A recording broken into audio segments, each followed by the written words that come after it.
तो चैप्टर 33 के वीडियो के इस पार्ट में क्वेश्चन नंबर 9 से लेकर आगे के सवालों को हल करेंगे। तो इस 9वें सवाल में कह रहा है कि 100 वाट के एक बल्ब को प्रतिदिन 6 घंटे जलाने पर एक माह में कितनी विद्युत ऊर्जा व्यय होगी। तो देखिए जो यह 9वां क्वेश्चन है यह क्वेश्चन नंबर 5 के जैसा ही है।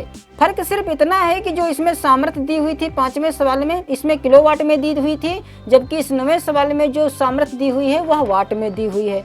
और 5वें सवाल में एक हफ्ता में पूछा गया था कि कितनी व्यय विद्युत ऊर्जा होगी, जबकि 9वें सवाल में एक महीने में पूछा गया है कि कितनी ऊर्जा व्यय होगी। तो जैसा कि हम जानते हैं कि व्यय विद्युत ऊर्जा का जो सूत्र होता है वाट गुणे घंटे गुणे दिन और बटे में 1000 जब रखते हैं जब सामर्थ्य वाट में दे रखी हो। जैसे कि 5वें सवाल में जो वाट दिया हुआ था मतलब जो सामर्थ्य दी हुई थी वह किलोवाट में दी हुई थी, ठीक है, इसलिए बटे में 1000 नहीं किया गया था। जबकि इसमें जो सामर्थ्य दी हुई है वह वाट में दी हुई है, इसलिए बटे में हमें 1000 रखना होगा।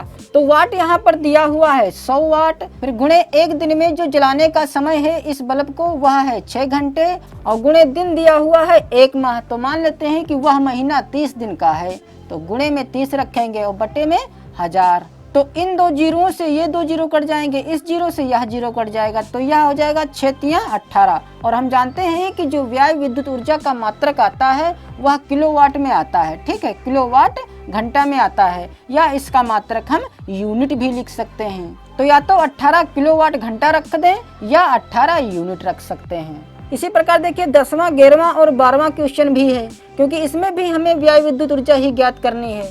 तो 10वां 11वां और 12वां सवाल आप स्वयं ही कर सकते हैं। फिर 13वें सवाल में देखिए कहा जा रहा है कि एक 100 वाट के बल्ब को प्रतिदिन 5 घंटे जलाने पर कितने दिन में 15 किलोवाट घंटा विद्युत ऊर्जा व्यय होगी। मतलब इस बार इस सवाल में व्यय विद्युत ऊर्जा दे रखी है जो कि दिया हुआ है 15 किलोवाट घंटा। तो यह 15 किलोवाट घंटा कब आया होगा, जिसे देखिए जब सूत्र यहाँ पर यह लगाया गया है तभी तो यहाँ पर किलोवाट घंटा आया है। तो यह जो 15 किलोवाट घंटा आया है तो यह किस सूत्र से आया होगा, इसी सूत्र से आया होगा। जब यहाँ पर सूत्र लगाया गया होगा वाट गुणे घंटा गुणे दिन और बटे में रखा गया होगा 1000।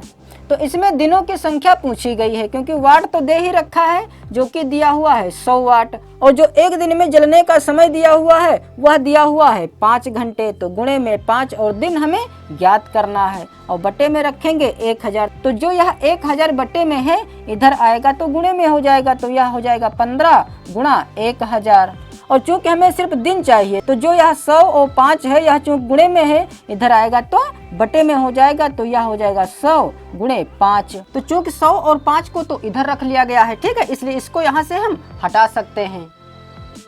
तो यह हो जाएगा 15 दूना 30। अतः जो दिनों की संख्या है वह है 30 दिन। अतः यह हो जाएगा हमारा आंसर। अब 14वें सवाल में कह रहा है कि 100 वाट के बल्ब को 5 घंटे प्रतिदिन जलाने पर 10 दिन के विद्युत मूल्य की गणना कीजिए यदि मूल्य 3 रुपये प्रति यूनिट हो।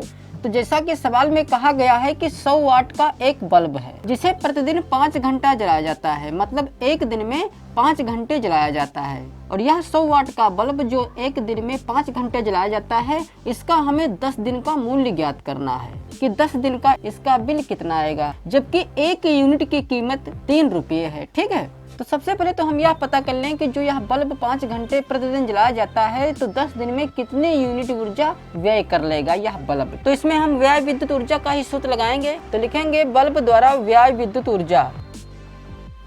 तो व्यय विद्युत ऊर्जा का हम सूत्र जान चुके हैं जो कि होता है वाट गुणे घंटा गुणे दिन और बटे में रखेंगे 1000। और बटे में 1000 जब रखा जाता है जब किसी चीज की शक्ति P वाट में दिया हो, ठीक है। तो चूंकि जो शक्ति दी हुई है वह वाट में ही दे रखी है इसलिए हम बटे में 1000 रखेंगे। तो इसमें सबके मान रख दें।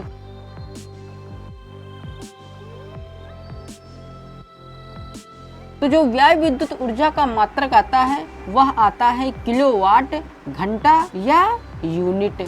तो 1 यूनिट की जो कीमत है वह है 3 रुपये। तो चूंकि इस बल्ब द्वारा 10 दिन में 5 यूनिट ही ऊर्जा व्यय होती है, इसका मतलब कुल मूल्य कितना हो जाएगा 5 तिया 15 रुपये। तो लिखेंगे अतः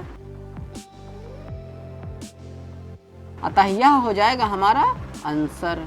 अब 15वें सवाल में देखिए कह रहा है कि एक विद्युत हीटर 220 वोल्ट पर 10 एम्पीयर की धारा लेता है तो 25 घंटे में कितनी बिजली खर्च होगी। 60 पैसे प्रति किलोवाट घंटा की दर से बिजली का कितना मूल्य चुकाना पड़ेगा। ठीक है, तो इसमें हमें दो चीजें ज्ञात करनी है। एक तो हमें यह पता करना है कि 25 घंटे में कितनी बिजली खर्च होगी और 60 पैसे प्रति किलोवाट घंटा की दर से बिजली का मूल्य कितना होगा, जबकि 1 यूनिट की जो कीमत दे रखी है वह 60 पैसे दे रखा है।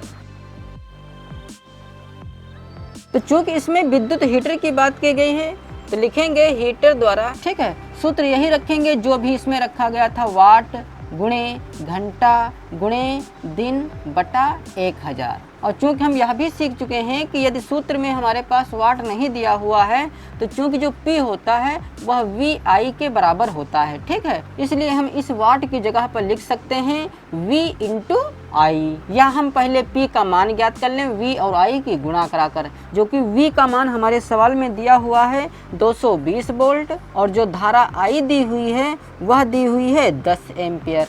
तो सूत्र में जहाँ पर वाट होता है तो इसकी जगह पर हम V × I लिख सकते हैं, क्योंकि अगर हम अलग से P का मान निकालेंगे तब भी हमें V और I की गुणा ही करानी होगी। ठीक है, तो सीधे हम यही सूत्र लगाएंगे और इस सूत्र में सबके मान रख देंगे।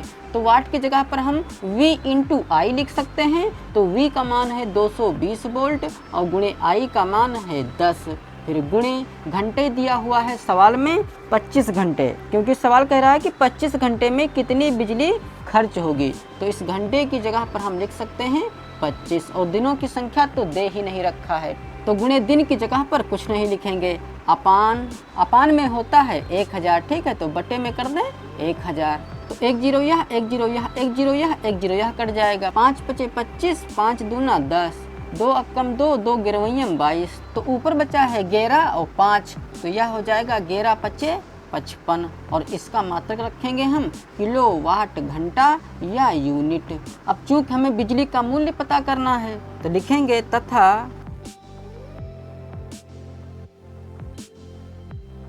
तो बिजली का मूल्य कितना हो जाएगा, क्योंकि 1 यूनिट की जो कीमत है वह 60 पैसे है, इसलिए हम 55 से गुणा कराकर पता कर सकते हैं कि इसकी कीमत कुल कितनी हो जाएगी। तो इसका मान तो आएगा देखिए पैसे में।